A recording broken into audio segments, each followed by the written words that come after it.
Acho que eu não esvaziei ainda. Gratidão imensa, viu, Juan? Gratidão. Reconhecido como um dos maiores médiuns e oradores espíritas da atualidade e o maior divulgador da doutrina espírita por todo o mundo, Divaldo Franco é uma figura carismática, muito querida aos nossos corações. Convidamos, então, o conferencista Divaldo Franco para a conferência com o tema Jesus, Guia e Modelo da Vida Terrestre.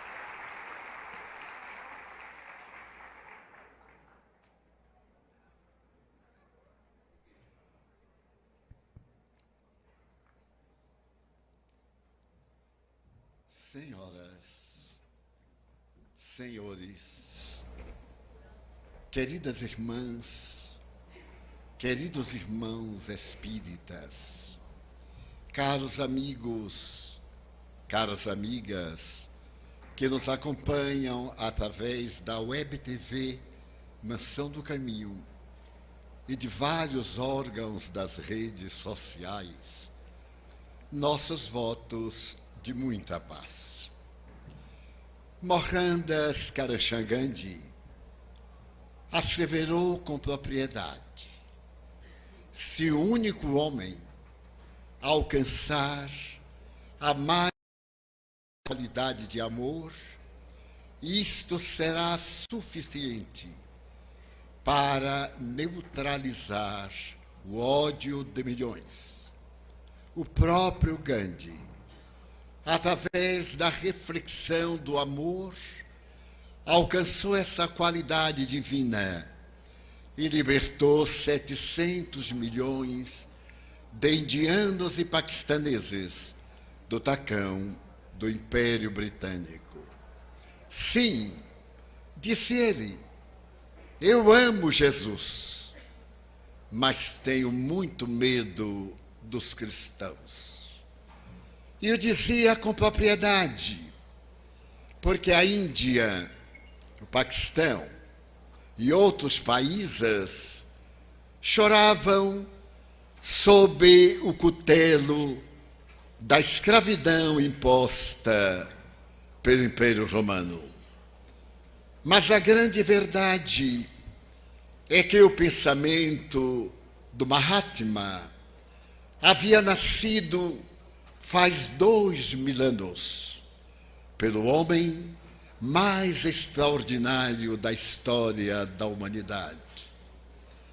Merece considerar que no momento culminante da filosofia, quando aparece o Livro dos Espíritos, a 18 de abril de 1857, no Palais Royal, na Galeria d'Anty, em Paris, o egrégio codificador Allan Kardec havia elaborado uma questão infinitamente perturbadora.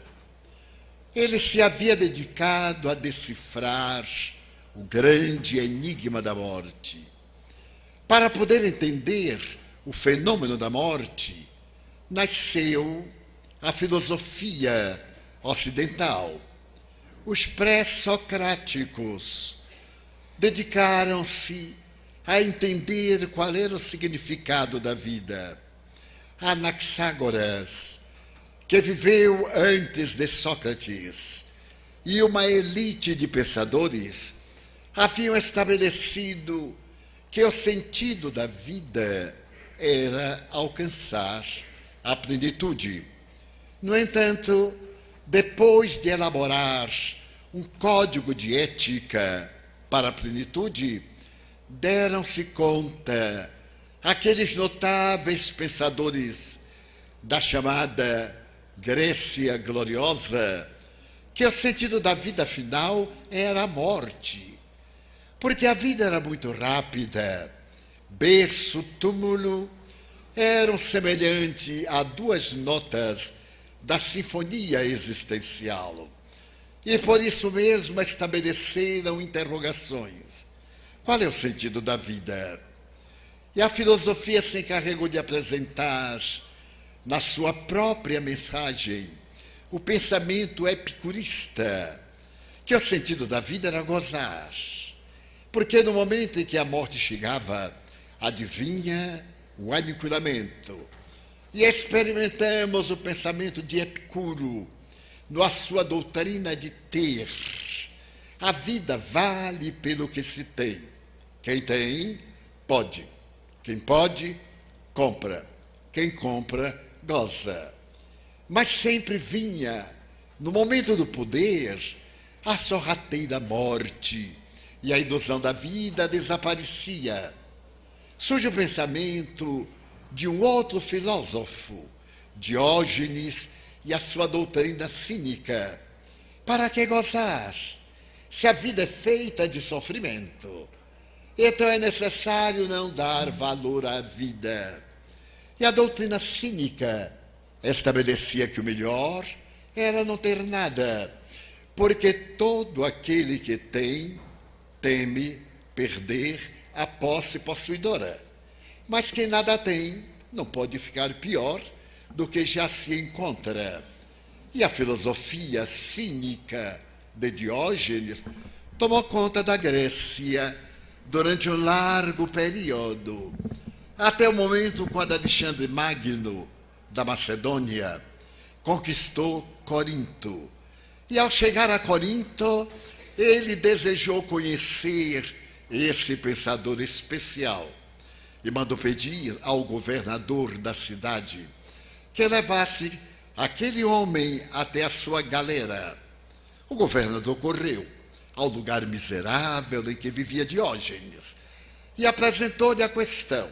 O homem mais poderoso da terra deseja conhecer-te.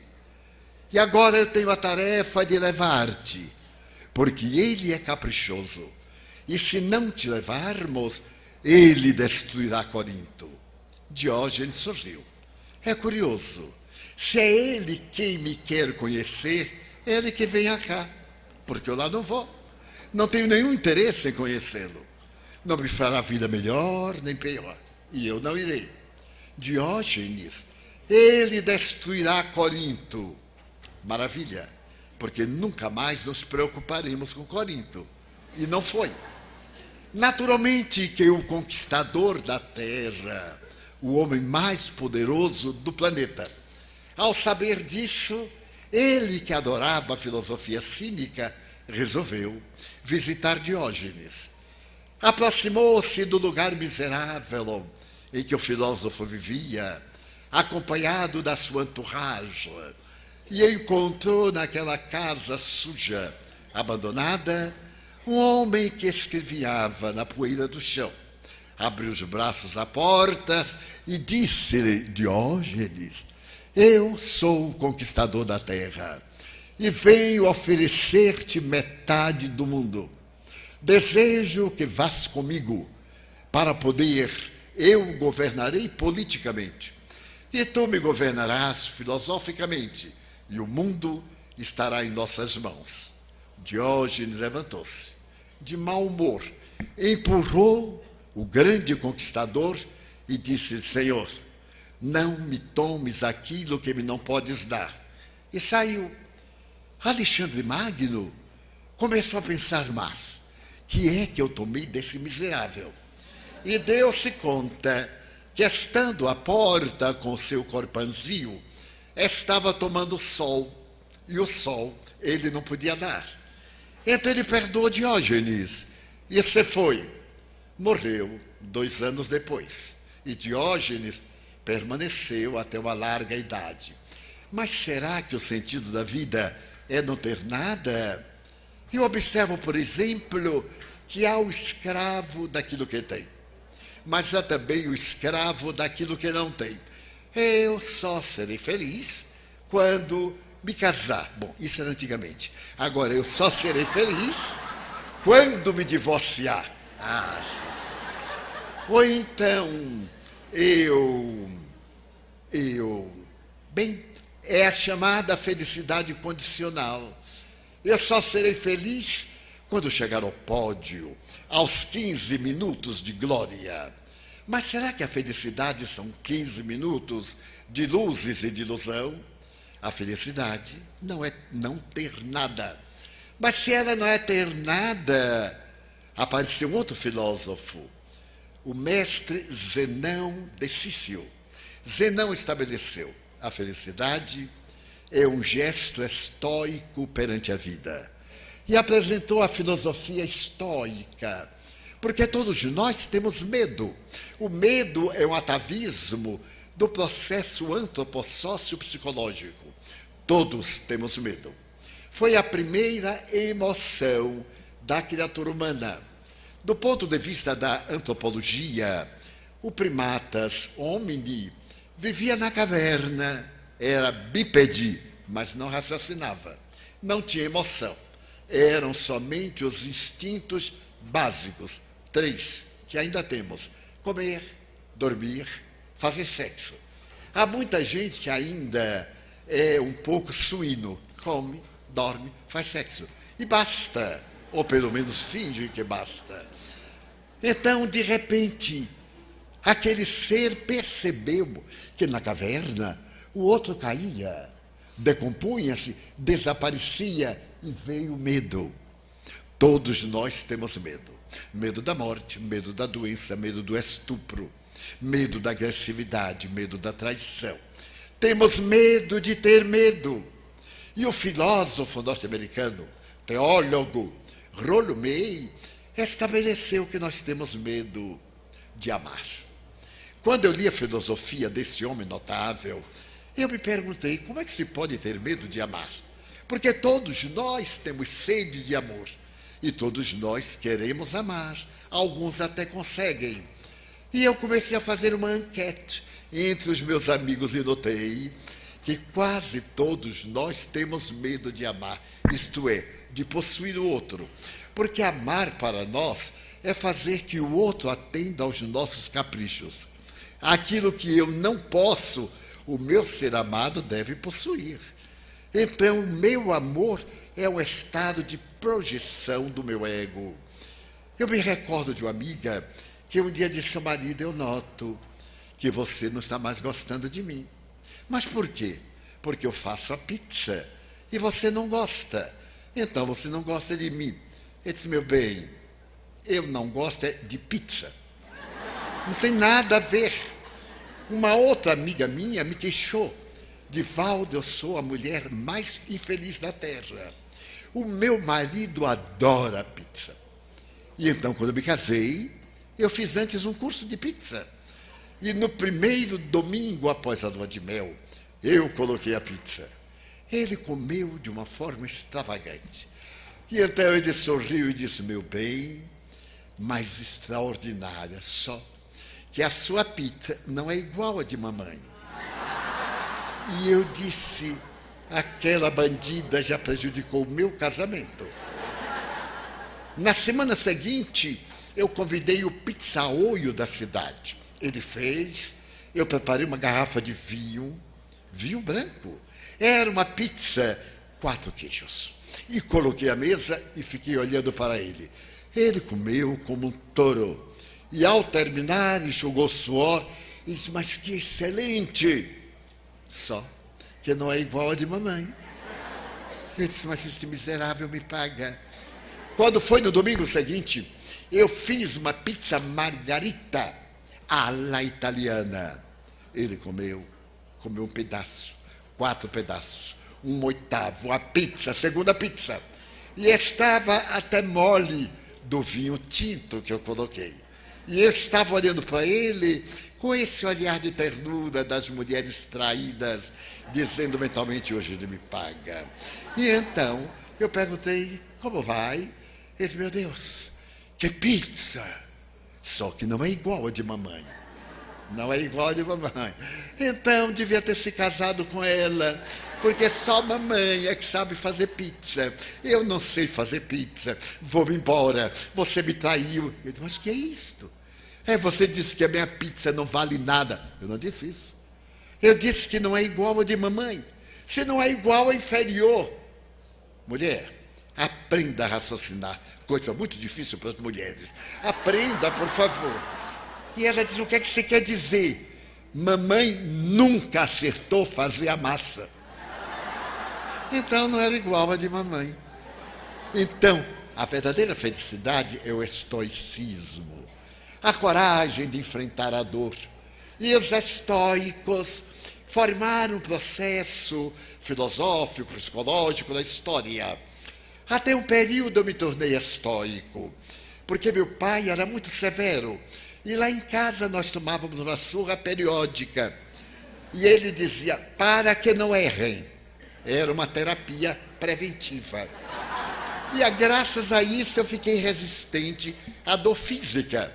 Porque meu pai se comprazia quando ele levantava o terapeuta, que era o chicote. Ele dizia assim, vamos realizar terapia preventiva.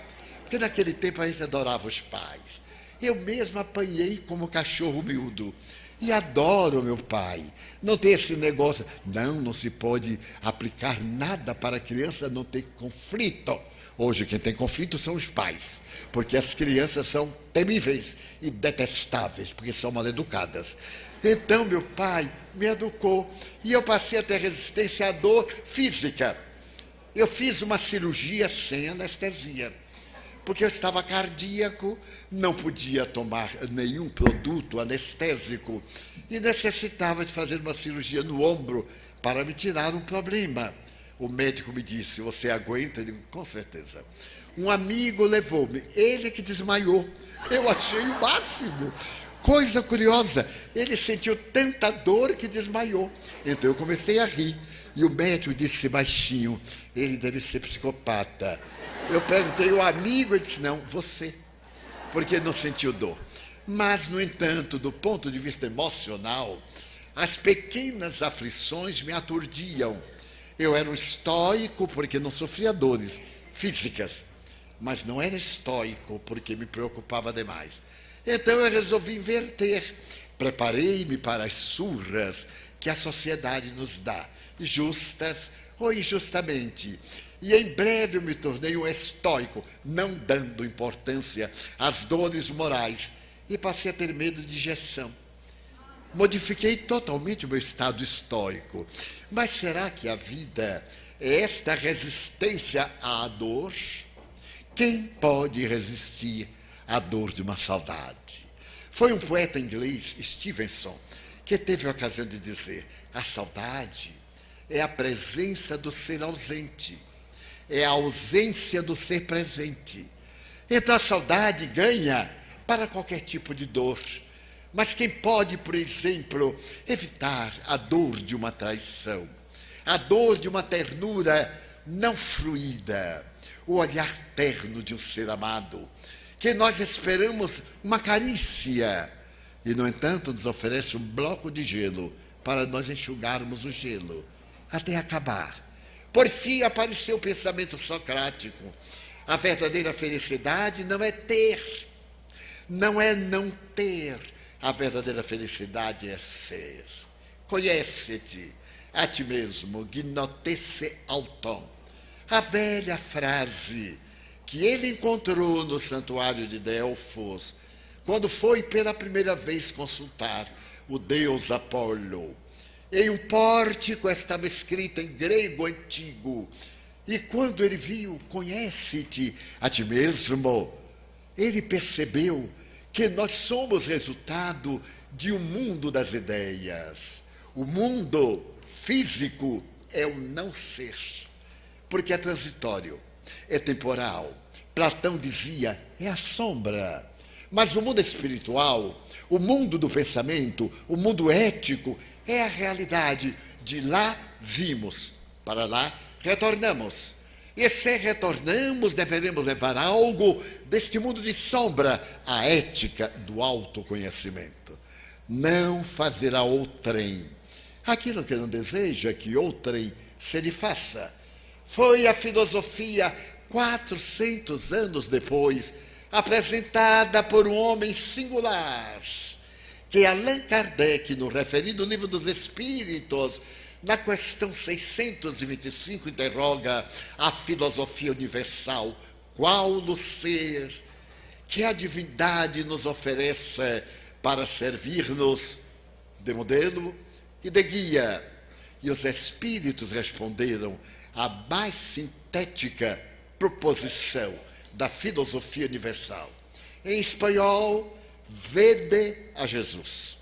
Na tradução portuguesa, direta do francês Jésus, Jesus. E Allan Kardec considera este homem como este ser extraordinário, aquele que mais nos oferece a linha do equilíbrio ético para poder viver, em quem se inspirou Mohandas Karamchand Gandhi. Mas para nós podermos entender este homem, não nos basta ler a sua mensagem. Gandhi teve a ocasião de dizer: a minha vida é a minha mensagem.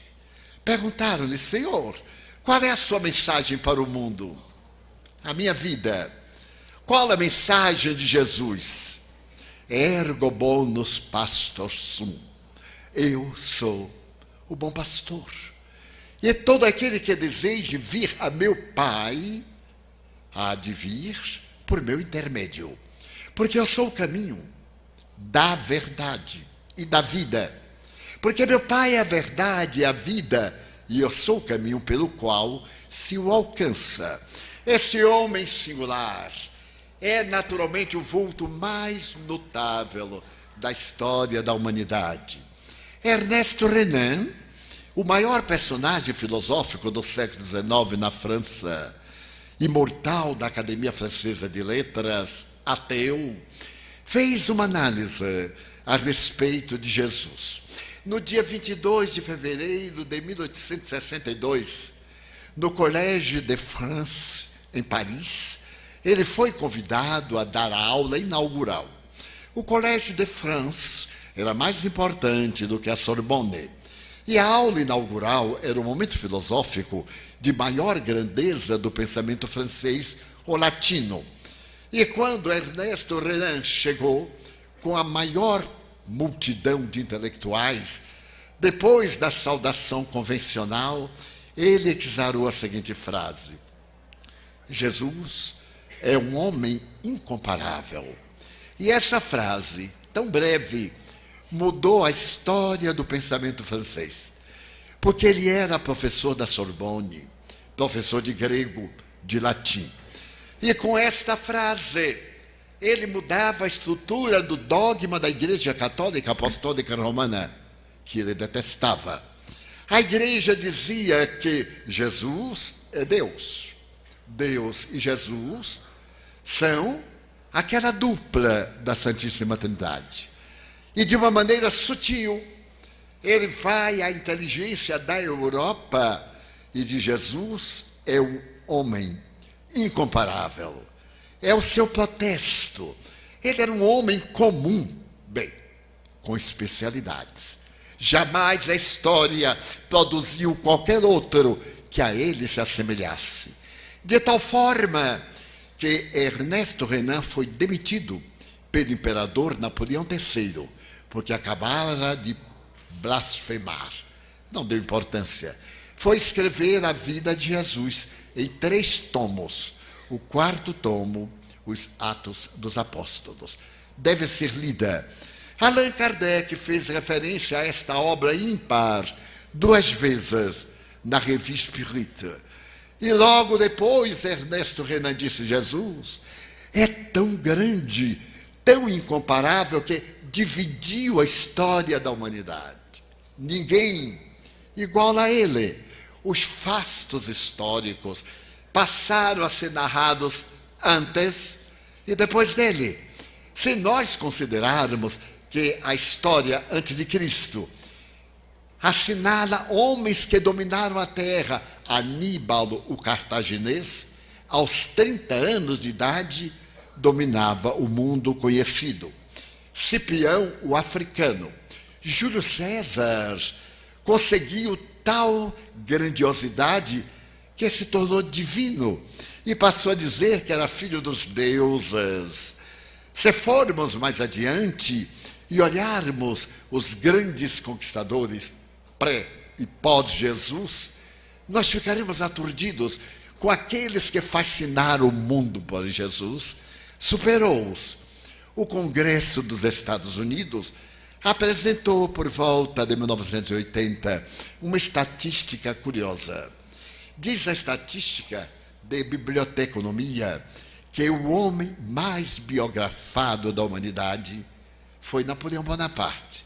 Escreveram-se 250 mil biografias. Jesus, no entanto, ultrapassou. Até aquela data, já estavam catalogadas 500 mil biografias, nem todas elogiosas, o que não é importante, mas era o ser mais biografado da humanidade. Eu tenho, vamos dizer assim, 80 biografias. Jesus o socialista, pelos caminhos de Jesus, Jesus o Nazareno, Jesus o esteta, Jesus o covarde, a vida de Jesus de Plínio Salgado, o Nazareno de Cholinacho, judeu. Então, a vida mais notável. Por quê? Aqueles eram dias semelhantes a estes dias. A perversidade, a loucura, a perversão, o suborno, a indignidade graçavam. Roma havia atingido o apogeu da sua política, tornara-se a grande república. Não havia um lugar em que o sol não estivesse sempre aceso, iluminando Roma. Mas começou a decadência no Aventino, no Palatino, nos grandes montes da cidade sagrada. A decadência moral tomou conta do patriciado. Então, Caio Júlio César resolveu uma política que pudesse tomar conta de Roma. A República havia falhado politicamente. Levantavam-se aqueles estranhos, os bárbaros, que começaram a ameaçar a hegemonia do império. No ano 60, Júlio César propôs ao Senado um governo tríplice, que é chamado o primeiro triunvirato. Então ele, e logo escolheu ele próprio, 2 outros homens de destaque. Um deles era tão notável que era chamado Grande. E depois de reunir os 2, convidou um terceiro, Marco Licínio Crasso, que era um homem muito rico, e estabeleceu-se o triunvirato. Cada um ficava, Crasso em Roma, o outro acompanhava o conquistador da África. Ele avançou e dobrou sob as legiões o Egito. A rainha Cleópatra, descendente dos Ptolomeus, que era naquele momento a mais notável governante do mundo, falava 9 idiomas, não era muito bonita como se pensa. O egípcio não era bonito, tinha um nariz muito feio. Não era o nosso nariz delicado brasileiro, esse nariz lindo que nos honra, porque o nariz grego também era muito feio. O nariz judeu, não vou dizer nada, porque ainda tem muito judeu na terra. Mas então, ele conquistou. E Cleópatra, que era casada com seu próprio irmão, para manter a tradição, tentou conquistá-lo e o fez da forma mais original possível. Porque as mulheres são muito fracas, são tão fracas que existem mais viúvas do que viúvo. Porque não há homem que aguente por muito tempo. Então o óbito é muito maior. Ela teve uma ideia de ir à galera dele, mandou levar joias e um tapete raríssimo feito na Pérsia. Enrolou-se no tapete e os escravos levaram-na. Júlio César estava no trono, o homem que governava o mundo. Quando os escravos jogaram o tapete, foi desenrolando, e a semelhança de uma deusa que sai das águas do Nilo, ela se levantou com 7 véus sobre o corpo. E sorrindo começou a tirar os véus, e tirou os véus, e tirou tudo. E Júlio César se apaixonou por ela. Então uniu-se-lhe Mandou matar o irmão dela, que era o seu marido, para que tudo fosse legal.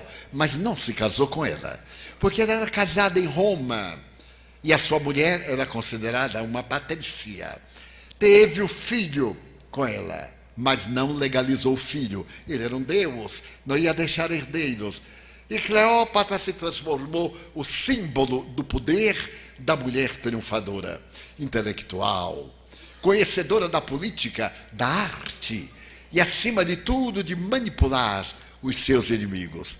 Até que César, acreditando-se um deus, resolveu voltar a Roma por volta de 53 a.C. e levou-a para desafiar o Senado. Naquele dia, quando ele saía para levar o seu triunfo ao Senado, a mulher Calpurnia teve a primeira premonição historicamente comprovada das faculdades paranormais. Ela disse: César, eu tive um sonho. Não vás hoje ao Senado. Ele disse: mas eu sou Deus. Apesar disso, os deuses também caem do panteão. Ele sorriu e partiu. Quando ele chegava na curva do palácio do Senado, um velho que tinha o hábito de profetizar gritou: César, lembra-te dos idos de março. Era na informação trágica.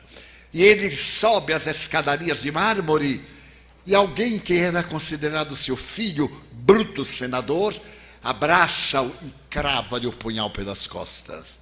César olha-o e diz-lhe numa golfada de sangue: até tu, Brutus. E os senadores, traidores, correram e deram-lhe 53 punhaladas. Ele tomba. Cleópatra volta ao Egito e o primeiro triunvirato desaparece. Pompeu, o Grande, havia conquistado Israel. Entregou Israel à Síria, a mesma Síria mártir da atualidade. Depois, foram 7 anos de triunvirato. Por volta do ano 43, levanta-se o segundo triunvirato, constituído agora de Otávio, o Caio César Otaviano, que era parente de Júlio César, Marco Antônio, que era casado com a irmã de César, e Lépido, que era um homem muito rico. O dinheiro sempre teve predominância na política. E nasce agora uma era nova para o Império Romano. Já não é república. E ali no trono está um homem de pequena estatura, doente, que foi considerado pela história o marco divisório do Império Romano. O poder não está na força física, mas no caráter. Este homem Otaviano, ou Otávio, como se queira chamar, a quem nós devemos o mês de agosto, em sua homenagem a Augusto, a homenagem que lhe deram, compreendeu que a melhor forma de governar é através da dignidade. E que o verdadeiro governo tem que ser um espelho no qual o povo reflita a sua imagem. Quando na casa governamental a indignidade, o crime, o suborno, a falta de pudor se instala, o povo desagrega, porque não tem exemplo. Quando os que fabricam leis fazem-nas para seu próprio conforto e sua indignidade, o império entra em decadência, porque os legisladores são indignos do título que recebem. Afinal de contas, na Grécia, o senador não era um homem para ter privilégios. O privilégio era governar gratuitamente. Gratuitamente.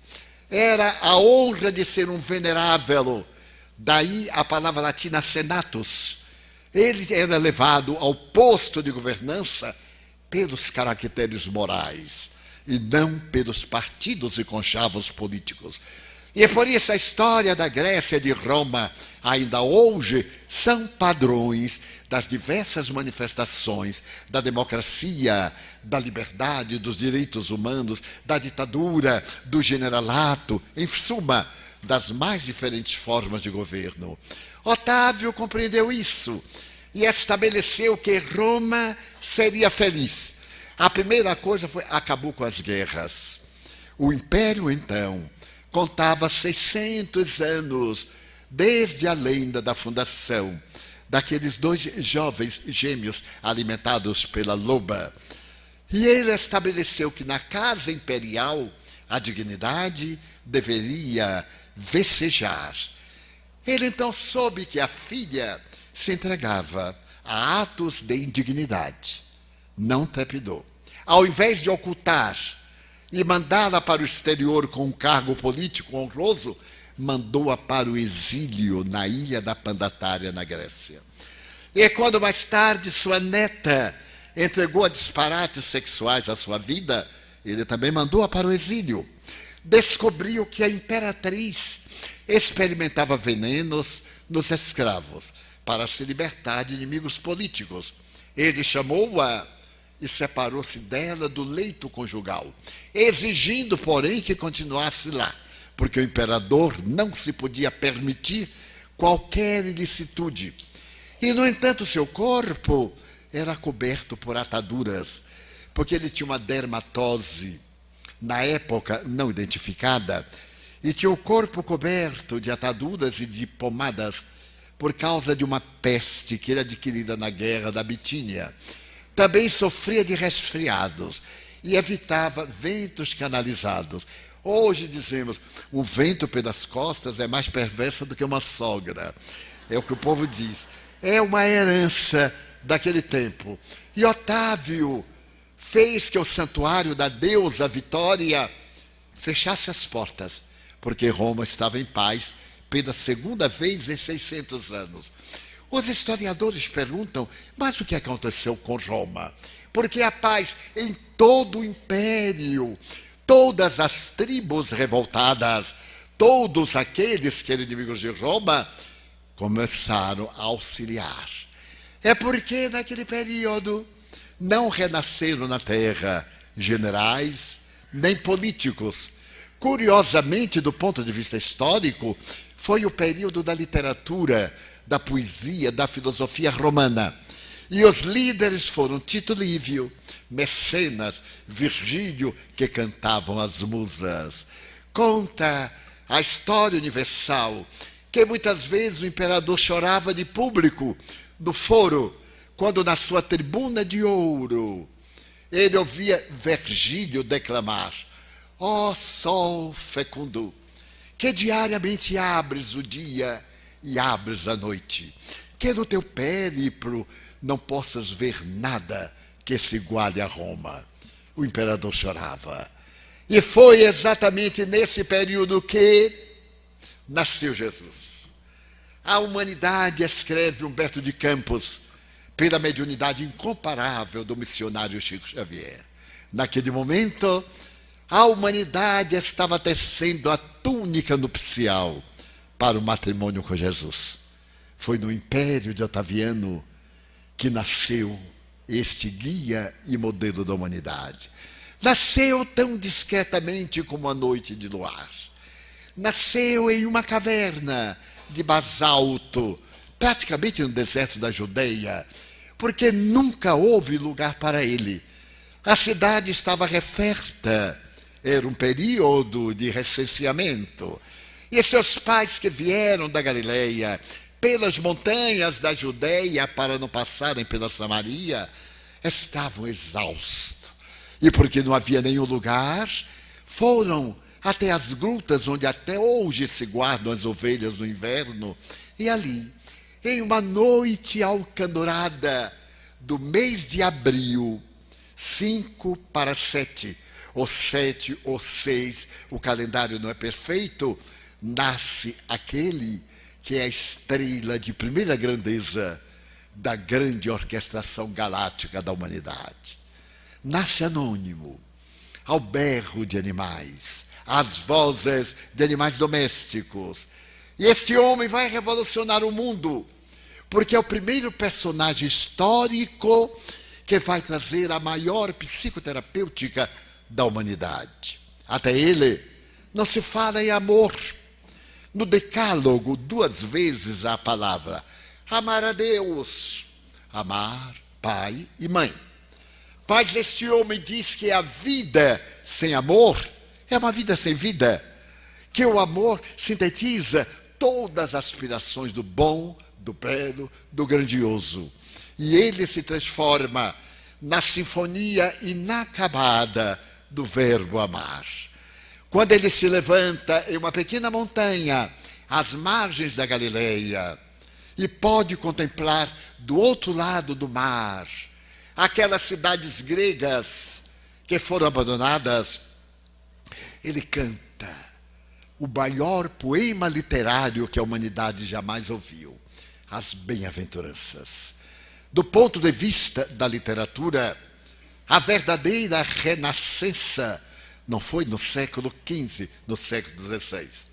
Foi no dia que ele disse: bem-aventurado são aqueles pobres em espírito, porque eles ganharão o reino de Deus. O ceticismo zomba, faz bullying, pobre em espírito. Que são pobres em espírito? São aqueles que são pobres de soberba, pobres de egolatria, pobres de presunção, pobres de vaidade. São aqueles, a la Chico Xavier, se ele veio para servir, quem sou eu para ser servido? Esse é o pobre em espírito, porque há muitos ricos de coisa nenhuma, ricos de presunção. A tumba nos libera, nos nivela a todos, mas aquele que se destaca da tumba, porque nada tem, e quando parte nos faz uma falta imensa. Quantos pais hoje esquecidos, quantas mães que a nossa cultura aniquilou a partir dos anos 50, quando veio a era beatnik e nós destruímos a família.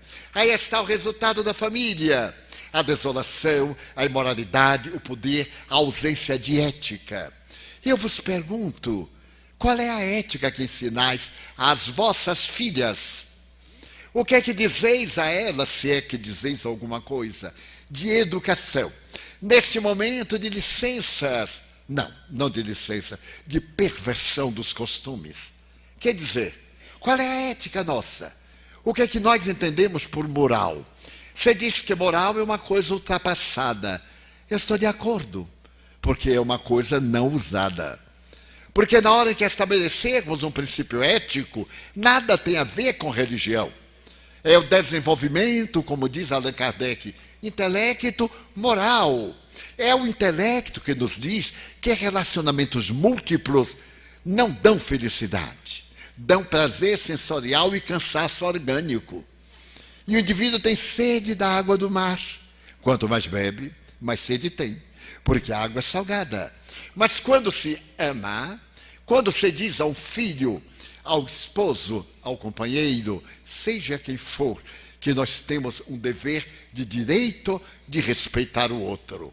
Então se grita, libertas que será também. Foi gritado aqui em Minas Gerais, por Tiradentes. Liberdade mesmo que tarde. Quando a Revolução Francesa gritou liberté, égalité, fraternité, e saímos pelas ruas de Paris matando, não era essa libertinagem. Liberdade não é o direito de fazer o que quer, é o direito de respeitar a liberdade do outro. A minha liberdade para na fronteira do direito alheio. Porque se eu ultrapassar, ele me agride. Eu lhe estou roubando o direito que ele tem à liberdade. Então nós vemos hoje, no panfletário, nas redes sociais, todo mundo quer liberdade. Porque não tem disciplina, quer libertinagem. E toda libertinagem traduz, eu estou filosofando, nada a ver com religião. Porque, afinal, eu me utilizei de um líder ateu, Ernesto Renan, que estabeleceu uma ética, a ética do Evangelho de Jesus. Porque é uma ética de amor. E hoje, a ciência médica, principalmente a psiquiatria, diz: quem ama não adoece. A melhor terapêutica para a depressão é o amor. Nós temos isso na palavra de Erickson, o notável pai da moderna terapêutica da depressão, o médico americano que morreu em Phoenix, Arizona. Se eu for a Viktor Frankl, que escreveu o mais belo livro do século XX, ele escreveu a respeito do seu destino, da sua meta, uma autobiografia. É pequena. Este homem, Viktor Frankl, que esteve em 5 campos de concentração, inclusive em Auschwitz, ele faz um livro dando sentido. Qual é o sentido da nossa vida? Qual é o sentido? Quantos de nós estamos perguntando diariamente, a vida é tão monótona, é tão cruel, e aí está a depressão para provar. Segundo a Organização Mundial de Saúde, os depressivos montam a expressiva soma de 364 milhões de indivíduos depressivos crônicos. E em uma obra lançada nos Estados Unidos, chamada O Demônio do Meio-Dia, por um repórter do The New York Times, há um dado muito interessante. A depressão é tão perversa que em 10 indivíduos, 3 são depressivos. 3 já foram depressivos. 3 serão depressivos. E aquele que escapa fica tão preocupado que faz depressão também. Então nós podemos olhar aqui esse auditório, vamos dizer 1.200 pessoas, somando os dois, 2.200 pessoas. Coloquemos aí 3 portadores de depressão. Olha que maravilha, nós temos aproximadamente uns 60 depressivos crônicos. Ele nem sabe, mas ele tem mau humor, ele já acorda de mau humor, ele deita mal-humorado, ele não tem meta. Mas aquele outro que diz assim, qual é o sentido da minha vida? Eu tenho uma amiga que é da minha idade, mas mulher não tem idade, mulher é neutra. E a minha amiga, que é da minha idade, chegou-se para mim o ano passado e disse, Edivaldo, eu queria te perguntar uma coisa. Eu queria saber qual é a minha missão na Terra.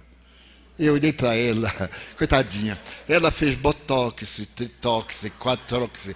O olho, um fito oeste, o outro fito leste, de tanta cirurgia.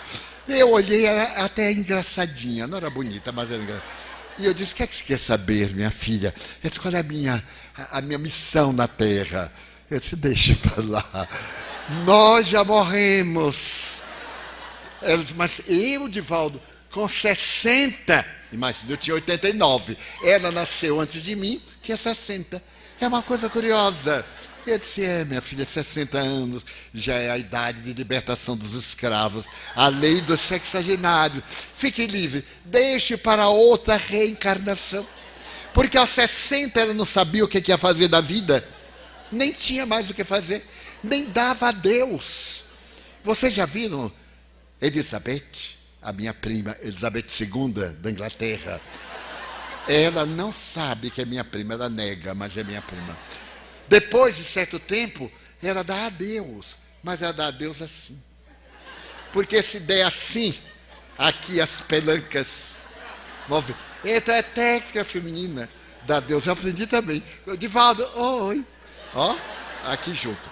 Eu disse, minha filha, mas Divaldo, então eu vou morrer sem saber qual é a minha missão? Ele, não, você já executou no rosto mais de 30 tentativas.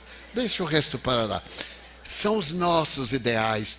Nós perdemos o sentido da vida. Eu li um filósofo inglês, há 280 anos mais ou menos, ele cunhou esta frase. O homem moderno, o homem e mulher, naquela época, perderam o endereço de Deus. Naquela época.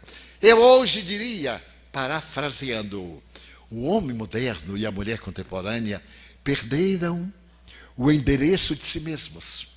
Muitas pessoas me perguntam, seu Divaldo, qual é a minha missão? Todo mundo quer ser importante. Não é qual o meu dever, é missão. Eu digo assim, a nossa missão é amar. Mas amar, eu já me casei 3 vezes, me casei 5 vezes. Não, eu não me refiro a isso, é amar. Amar para servir. Porque quem não vive para servir, diz o Rotary Club, não serve para viver. Então nós temos que aprender a servir, a amar. Foi o que o homem de Nazaré fez. A sua vida, se nós olharmos do ponto de vista ético, é uma canção de serviço. E vamos notar uma peculiaridade. ele sempre nos fala no imperativo. Busca, vai, faze, vem. É sempre uma voz imperativa, que não nos deixa a oportunidade de fingir que não entendeu. Busca primeiro o reino de Deus e sua justiça, e tudo mais te será acrescentado. Quando eu via isso em criança, eu acreditava, mas não entendia. Quando eu me tornei adolescente, eu entendia, mas não executava. Quando eu fiquei adulto, eu entendia e tentava buscar primeiro o reino de Deus, e o mais chegava. Então conheci o Espiritismo. Era um jovem sonhador, idealista. A minha alma vibrava quando na igreja falava Jesus. Esse homem que teve a grandeza de esquecer-se de si mesmo por amor. Para Jung, o estado luminoso. Notem que beleza. Luminoso vem de numen, no latim, luz. Eu sou a luz do mundo. Ele disse há 2000 anos. 1900 anos antes de Jung. Eu sou a luz do mundo. Aquele que me segue não entra na escuridão. Então ele sublimou e suplantou as polaridades. A polaridade orgânica e a polaridade emocional. E certo dia, ele estava em Jerusalém, quando uma mulher começou a ser julgada ao sol da praça pública, porque ela havia traído o marido. E ele foi chamado, porque os judeus queriam surpreendê-lo em um erro político. E perguntaram: Moisés fala que ela deve ser apedrejada, é a lei. E tu pregas que ela deve ser perdoada. Que faremos?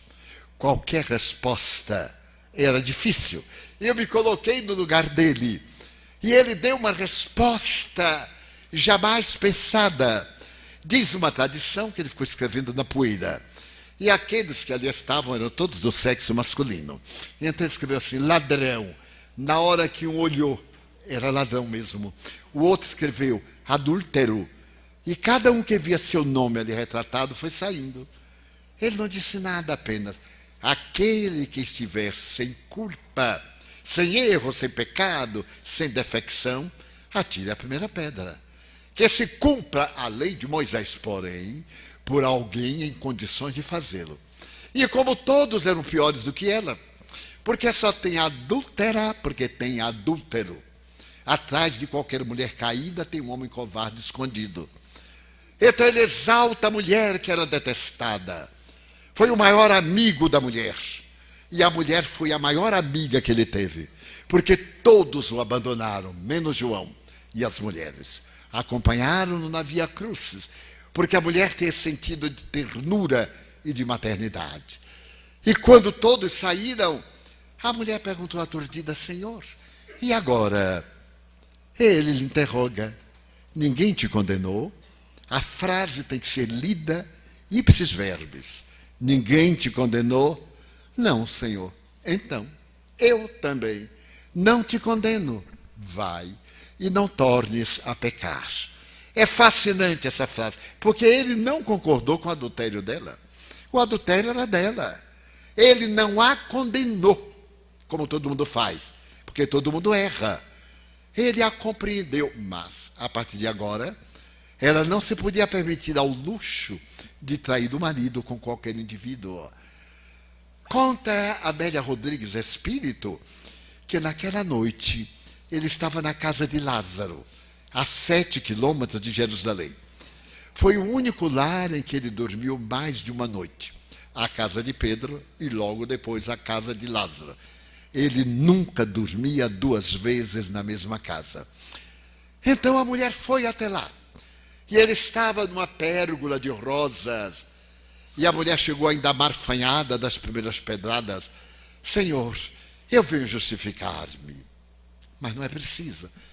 Mas eu gostaria que tu visses o meu drama pelo meu ângulo. Nós julgamos pelo nosso ângulo e raramente ouvimos o outro. Senhor, eu sempre amei meu marido. Meu marido era um homem bom. Mas de repente ele começou a mudar. E não mais ele cumpria os deveres conjugais. Eu me sentia só. Eu sou muito sensível e o amo. E ele se entregava a uma vida obscena. Eu comecei a sentir a ausência de calor. Passei a ter o frio do abandono. Quando ele levou o lobo para dentro de casa, foi ele quem levou o amigo. E o amigo era um homem nóbil. Ele percebeu a minha fragilidade.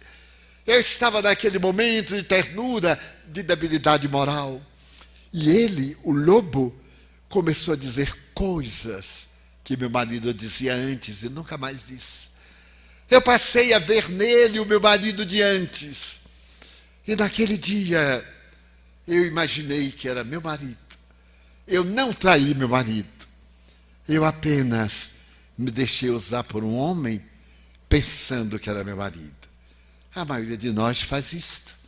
O nosso pensamento, a nossa emoção, a nossa libido está em função natural das nossas respostas psíquicas.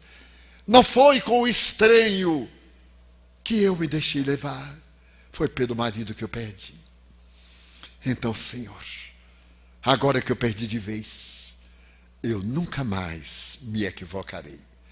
E a tradição diz que essa mulher foi para as terras de Agra, nas fronteiras de Israel com o Irã, e ali ela abriu o lar para os miseráveis caídos no deserto, dominados pelas febres, o impaludismo. Até um dia que ele chega à casa levada por viandante do deserto, o homem febril, desesperado, e ela acolhe, e o homem lhe conta a tragédia. Ele um dia amou profundamente uma mulher, mas as ilusões carregaram-no, e ele se perdeu no barato de si mesmo. Ela se equivocou e ele, com ira, com ciúme e mágoa, desejou destruí-la. E foi para o prazer, mas notou que o prazer envenenou. E saiu à procura dela por toda parte. E nunca mais a encontrou. Ali estava o marido, levado pelas leis de causa e efeito às mãos da sua vítima, que o ouviu narrar a sua dor e morreu nos seus braços. Quando Jesus atende esta mulher, não é o ânimos, é a ânima, é a mãe, é a ternura. Ninguém te condenou. As mães não condenam, porque elas compreendem. Se condenam é por capricho momentâneo. Mas, posteriormente, eles chegam os judeus e dizem com veemência: ó raça de víboras, sepulcros de branco caiado por fora e por dentro, podridão, até quando eu vos suportarei? O ânimos, esse é o ânimos, porque ele falou sem raiva. Eu, para dizer isso, eu fico com tanta raiva antes, durante e depois. Ele não. Raça de víbora, porque ele era o exemplo do amor. Então é este homem que nos fascina através da história, com a presença dúlcida da ternura, e nos diz: eu venho para que tenhais vida, e vida em abundância. Nesse momento histórico, tão grave, da nossa filosofia e sociologia, quando o vazio existencial se instala em nós, olhamos a terra e muitos de nós perdemos o sentido. Qual é o objetivo da minha vida? Ter um trabalho, ganhar dinheiro, a filosofia epicurista, desfrutar de uma regalada aposentadoria, a filosofia nihilista, fazer exercícios de dor, a filosofia estoica, ou transformar a alma numa chama que brilhe na escuridão da sociedade, para termos uma vida socrática.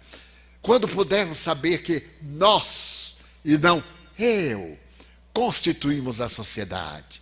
Quando nos lembrarmos que somos uma família, porque nascemos do mesmo tronco étnico, nascemos de uma unidade energética.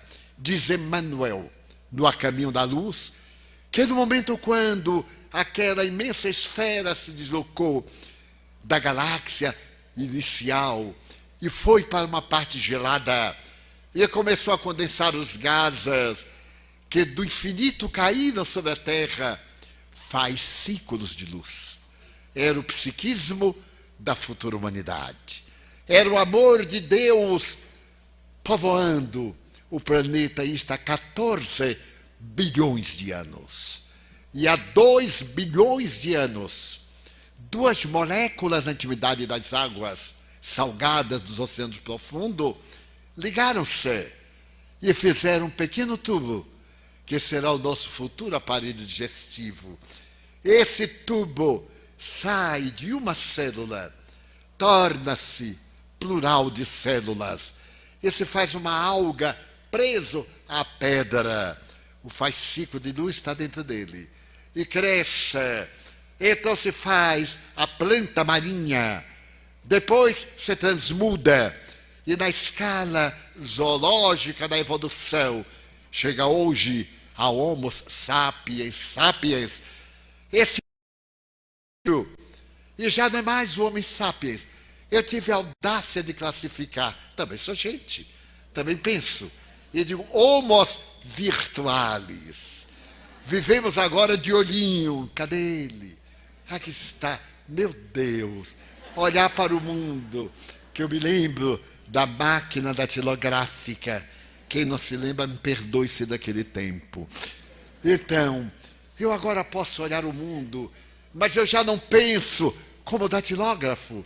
Eu penso agora mandando as mensagens virtuais, mas já estão superadas. Já vem aí as elucubrações do pensamento. E neste momento de transição planetária para mundo de regeneração, que vai acontecer? Nós vamos comunicar-nos através do pensamento e vamos dizer, Senhor, eu não necessito de nada. Nada, Senhor. Vamos acabar com a mania da queixa, com essa questão de vitimização. Eu sou tão infeliz. Eu tenho tantos amigos felizes porque são desgraçados, que é uma coisa curiosa. Mas nós vamos dizer, nós, os que encontramos Jesus, muito obrigado, Senhor. Eu queria dizer-te que é uma vida que para mim é bela, ela é consentida. Muito obrigado, Senhor, por tudo que me deste, por tudo que me dás. Muito obrigado pelo ar, pelo pão, pela paz. Muito obrigado,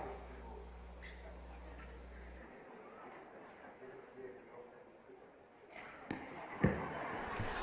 Muito obrigado pelos olhos meus, que podem ver o céu, a terra e o mar, que acompanham a ave ligeira que voa fagueira pelo céu de anil e se detém na terra verde salpicada de flores em tonalidades mil.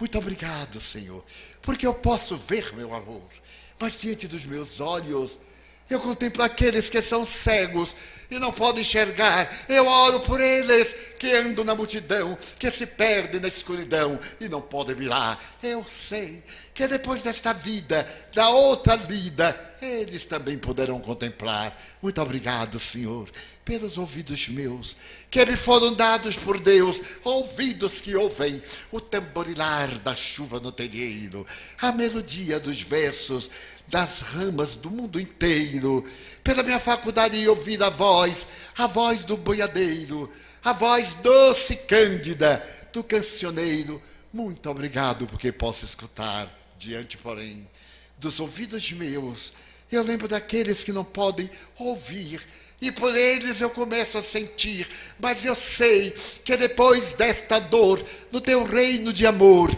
eles voltarão a perceber.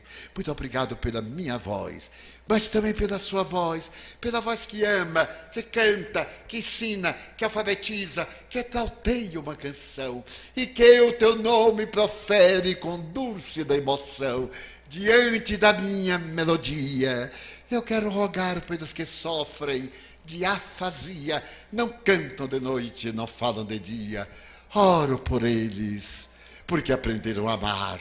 Muito obrigado, Senhor, pelas minhas mãos, mãos que aram, mãos que semeiam, mãos que agasalham, mãos que apertam mãos, mãos de ternura que libertam da amargura, pelas mãos que atendem a velhice, a dor, o desamor, pelas mãos de poesias, de sinfonias, de psicografias, de cirurgias, pelas mãos que atendem a dor de um filho do seio que vem de um corpo alheio, e pelos pés que me levam a andar sem reclamar. Muito obrigado, Senhor, porque eu posso bailar diante do meu corpo perfeito. Eu te quero louvar, porque eu vejo na terra aleijados, infelizes, amputados, paralisados, que se não podem movimentar. Eu oro por eles, porque eu sei que depois desta expiação, na outra reencarnação, eles também bailarão.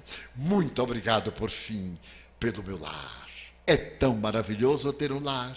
Não é importante se este lar é uma mansão, uma favela, um grabato de dor, um bangalô, seja o que for, mas que dentro dele exista a presença do amor de pai ou mãe, de mulher ou de homem, de marido ou de companheiro, de filho ou de irmão, de amigo, alguém que me dê a mão, pelo menos a companhia de um gato ou de um cão.